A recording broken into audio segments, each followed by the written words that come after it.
अगर वीडियो अच्छा लगे तो लाइक करें, शेयर करें और चैनल को सब्सक्राइब करें। स्टार प्लस के गुम है किसी के प्यार में टीवी सीरियल में एक ऐसी कहानी आएगी कि रजत और तेजस्विनी का एक शॉकिंग एक्सीडेंट होगा और दोनों की डेथ हो जाएगी और भाविका शर्मा सिंगल मदर का रोल प्ले करेंगी, ऑपोजिट सनम जौहर और परम सिंह के। भाविका शर्मा ने गुम है किसी के प्यार में सीरियल के लिए नया प्रोमो भी शूट कर लिया है और वैभवी हंसरी की एग्जिट हो जाएगी गुम है किसी के प्यार में टीवी सीरियल से। अगली खबर की बात करते हैं। कुमकुम भाग्य टीवी सीरियल में Roopam Sharma negative parallel lead role play करेंगी।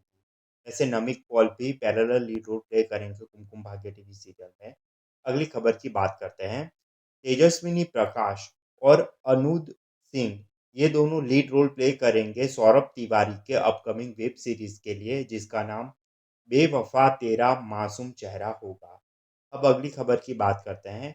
गौहर खान एंड उसके पति जाहिद दरबार दोनों ने अपनी सेकंड प्रेगनेंसी अनाउंस की है। तो अगर वीडियो अच्छा लगे तो लाइक करें, शेयर करें और चैनल को सब्सक्राइब करें।